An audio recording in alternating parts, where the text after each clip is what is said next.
حضرت علی رضی اللہ عنہ ارشاد فرماتے ہیں کہ اگر اللہ رب العزت نے اس امت کو عذاب دینا ہوتا تو اس کو رمضان کا مہینہ اور سورہ اخلاص عطا نہ فرماتے، اتنی برکتوں والا مہینہ ہے۔ اگر اللہ نے اس امت کو عذاب دینا ہوتا تو اس امت کو رمضان کا مہینہ نہ دیتے۔ اللہ رب العزت کا ارادہ خیر کا ہے، اور نبی علیہ السلام رمضان مبارک کے اندر خوب زیادہ عبادت کیا کرتے تھے۔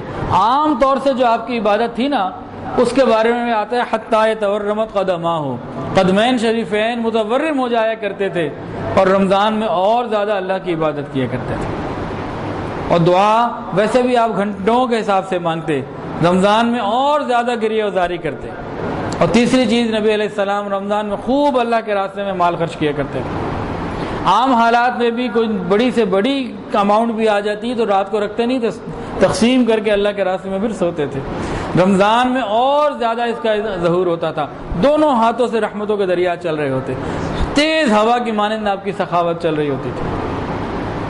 تو ہمارے سامنے یہ باتیں ہیں نا کہ رمضان میں ہم کوشش کریں کہ اس ایک مہینے کو اللہ کی رضا کے لیے گزار لیں۔ حضرت شیخ الحدیث مولانا زکریا رحمۃ اللہ علیہ فرماتے ہیں کہ میں رمضان المبارک اپنے اکابرین کے طریقے کے اوپر گزارنے کی کوشش کرتا تھا۔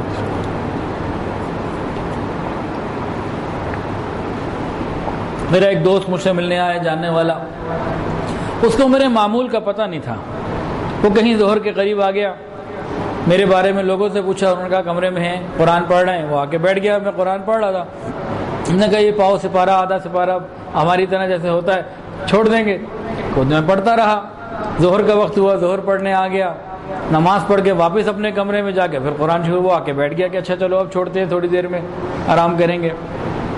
کرتے کرتے عصر کا وقت آ گیا، میں قرآن پڑھتا رہا، وہ چپ بٹھا رہا، انتظار میں رہا۔ عصر کی نماز کے لیے میں چلا گیا، نماز پڑھ کے فوراً واپس آیا، پھر قرآن کھول لیا۔ تو وہ حیران ہوا اور انتظار کر کر کے کہنے لگا، رمضان ہمارے ہاں بھی آوے مگر یوں بخار کی طرح نہ آوے، کہ رمضان ہمارے بھی آتا ہے لیکن ہمیں رمضان کا بخار نہیں چڑھتا۔ ہمارے اکابرین رمضان کو خوب انجوائے کیا کرتے تھے۔ امام اعظم امام حنیفہ رحمۃ اللہ علیہ رمضان مبارک آ جاتا 63 قرآن مجید پڑھا کرتے تھے۔ امی عائشہ صدیقہ رضی اللہ تعالیٰ روز ایک قرآن پڑھا کرتی تھیں۔ تو جب رمضان آ جاتا ہے تو ہمارے اکابر کے حالات بدل جایا کرتے تھے۔ حضرت اقدس حضرت مولانا شرف علی تھانوی رحمۃ اللہ علیہ فرماتے ہیں کہ جب رمضان آتا ہے تو لوگوں کے اعمال بڑھ جاتے ہیں مگر افسوس میرے اعمال نہیں بڑھ پاتے۔ کیا مطلب؟ جس پوزیشن پر لوگ رمضان گزارنے کی کوشش کیا کرتے ان کا سارا سال اس پوزیشن پہ گزر رہا ہوتا تھا، سارا سال ویسے گزارا کرتے تھے۔ تو ہمارے اکابرین وقت قدردان تھے، اور نبی علیہ السلام کی سنت بھی یہی ہے۔ اور آخری عشرے کے اندر تو نبی علیہ السلام کی بات ہی کچھ اور ہوتی تھی۔ اپنے ازار کو کس کر باندھ لیتے تھے، راتوں کو جاگ کر گزارتے تھے، اور راتوں میں اپنے گھر والوں کو اٹھاتے تھے۔ یہ سب کچھ امت کی تعلیم کے لیے تھا۔